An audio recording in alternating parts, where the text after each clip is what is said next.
Bonjour à tous et bienvenue sur Easily Bourse. Je suis heureux de vous retrouver pour notre rendez-vous habituel et mensuel réservé à mes investissements en bourse. Ce mois-ci, j'ai fait plusieurs arbitrages intéressants sur mon plan épargne en action PEA et sur mon compte titre et aujourd'hui, je vais tout vous raconter. Ce que j'ai vendu, ce que j'ai acheté et surtout pourquoi. Que vous soyez curieux ou à la recherche d'idées pour optimiser votre propre portefeuille, cette vidéo peut vous inspirer. Mais avant de commencer, si jamais tu n'es pas encore abonné et que tu apprécies mes vidéos, alors n'hésite pas, c'est totalement gratuit, ça me fera super plaisir et c'est le meilleur soutien que tu peux apporter à la chaîne. Comme broker, personnellement, j'utilise Trade Republic pour mon CTO et Boursobank pour mon PEA qui offre un peu de sous-sous à l'inscription en utilisant les liens présents sous la vidéo. Rentrons maintenant dans le vif du sujet. En ce moment, c'est deux salles, deux ambiances entre l'Europe d'un côté et les États-Unis de l'autre.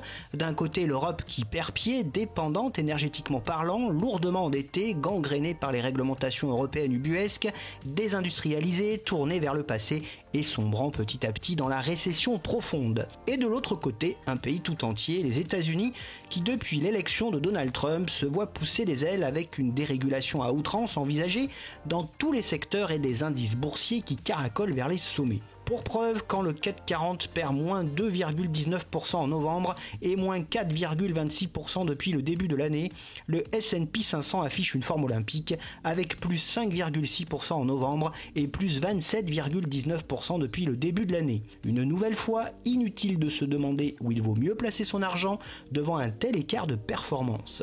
Allez, voyons maintenant la répartition au sein de mon portefeuille qui a un petit peu évolué ce mois-ci. Mon investissement en actions européennes via le PEA et le PEA-PME représente 73%, mon investissement en actions américaines 23% via les CTO, mon investissement en ETF 4% via les PEA et CTO, puis enfin mon investissement en crypto-monnaie ne représente temporairement plus rien du total de mon portefeuille boursier.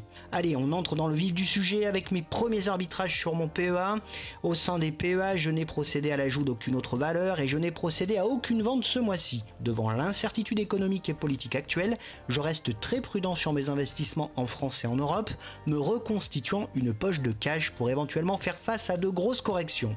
Je n'ai donc procédé qu'à de timides renforts de position. Au rayon des achats, je me suis renforcé sur les titres suivants: Eiffage avec 5 titres à 83,50 €, LVMH avec un seul titre à 584 €, L'Oréal avec un seul titre à 325 €, Total Energy avec 5 titres à 53,90 €, Arkema avec 5 titres à 75 € et Capgemini avec 5 titres à 150 €. Au terme de ces quelques achats, mon PEA fait toujours grise mine, plombé par des valeurs comme Rémy Cointreau, Edenred, Evans et Nexity, dont j'aimerais bien me débarrasser dès que possible, car ces valeurs ne correspondent plus du tout à mes critères. Pour ce qui est de mon palmarès au sein des PEA, je dois actuellement mes plus belles plus-values latentes à Schneider Electric, AXA et Air Liquide, qui constituent mon top 3 PEA pour ce mois de novembre, suivi de BNP et de Vinci qui constituent à L5 la base solide de mon PEA. Au rayon des très mauvaises performances, je conserve toujours les mêmes boulets. Mes 3 plus gros flops sont donc Evans, Nexity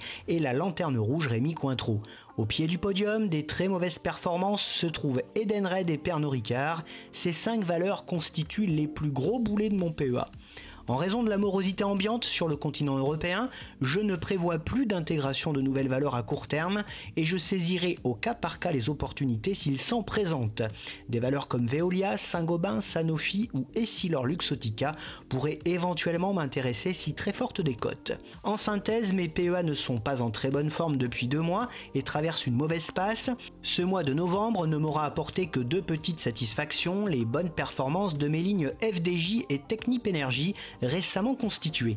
Toutefois, je garde le cap afin de traverser la tempête et je continue de sous-pondérer mes positions déficitaires. Passons maintenant au PEA-PME. Tout comme le PEA, je me suis montré peu dynamique sur les PEA-PME pour les mêmes raisons que pour le PEA. J'ai donc ralenti mes investissements et je n'ai intégré aucune nouvelle valeur, préférant ainsi consolider et renforcer mes positions existantes.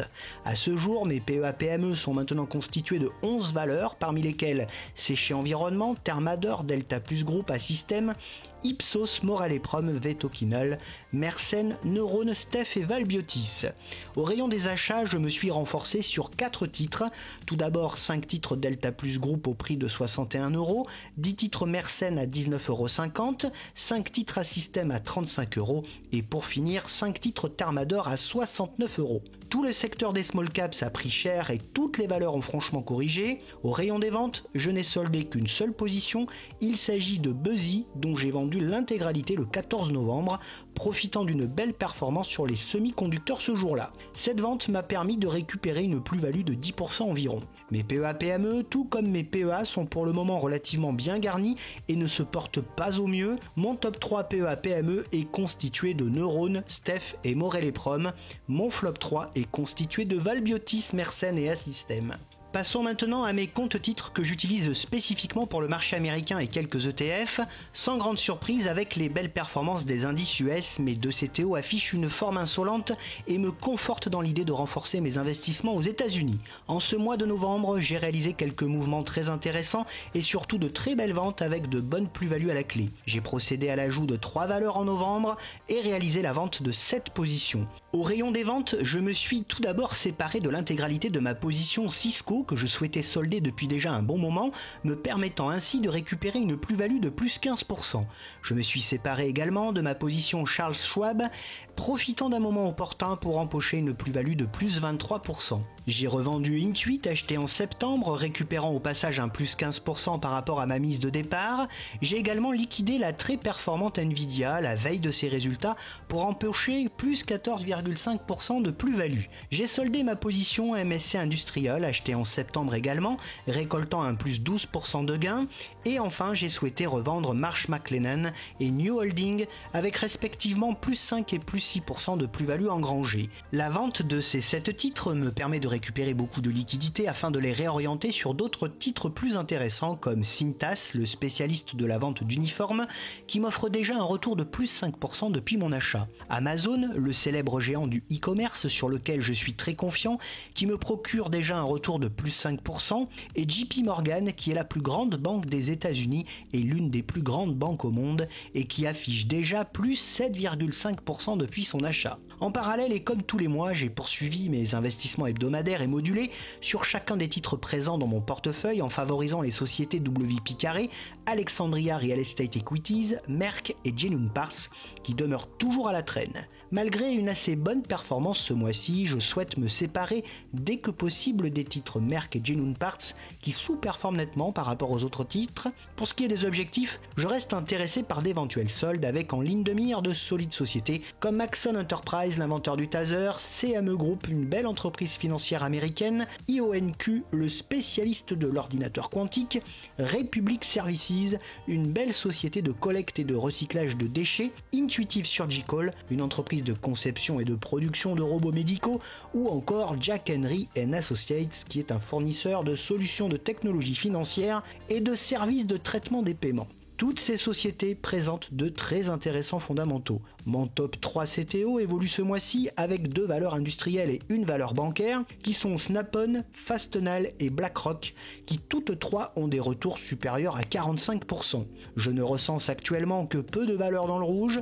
Mon flop 3 CTO est constitué de Genuine Parts, Alexandria et Merck avec des retours de moins 5 à moins 7%. Les 2 CTO continuent donc d'afficher de très bonnes performances avec plus de la moitié des titres au-dessus de 30 à 35% de plus-value latente. Cette bonne forme est essentiellement due au secteur de l'industrie et de la finance. En ce qui concerne les ETF, j'ai poursuivi ma stratégie en continuant mes achats sur les 5 ETF que je possède déjà, avec sur le PEA avec un DCA mensuel le BNP Easy S&P 500 ticker ESE qui offre un retour de plus 41%, le iShares World PEA ticker WPEA qui offre un retour de plus 15%, et sur le CTO via un DCA hebdomadaire, le iShares MSCI Emerging Market qui offre un retour de plus 3%, le iShares Edge World Quality qui offre un retour de plus 4% et le iShares MSCI India UCITS qui offre actuellement un retour de plus 1%. Je continue également d'investir en DCA sur les secteurs des métaux via les ETF Wisdom Tree Copper pour le cuivre qui perd près de 4% ce mois-ci et sur lequel je perds 1,9%, l'iShares Physical Gold pour l'or qui perd près de 2% ce mois-ci mais qui m'offre un retour de plus 9%, Et enfin, je conserve le Wisdom Tree Nickel qui repart à la hausse et prend 2,25% ce mois-ci, mais sur lequel je perds 19,6% actuellement. A noter qu'à l'exception de l'or, les deux autres lignes ETF métaux sont actuellement dans le rouge. Et pour finir, voici mes magnifiques mouvements réalisés en crypto-monnaie en ce mois de novembre. Ce mois-ci, avec un marché des cryptos en ébullition, j'ai bien profité de la situation et réalisé de juteuses plus-values. Tout d'abord, j'ai revendu la totalité de ma position Bitcoin avec un beau petit bénéfice de plus 57%.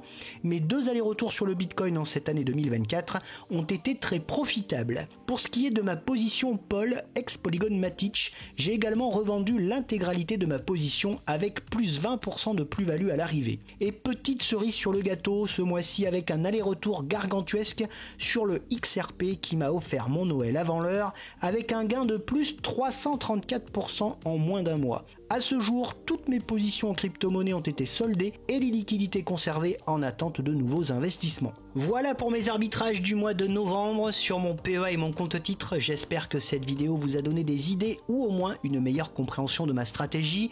Et vous, quels arbitrages avez-vous réalisés récemment? Partagez-les en commentaire.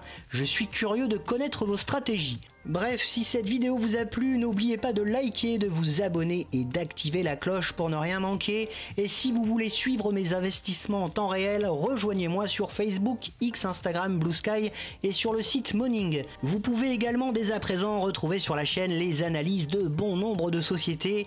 Je te retrouve le mois prochain pour un nouveau bilan et n'oublie pas en attendant qu'investir, c'est préparer ton avenir. À bientôt et bon trade à tous.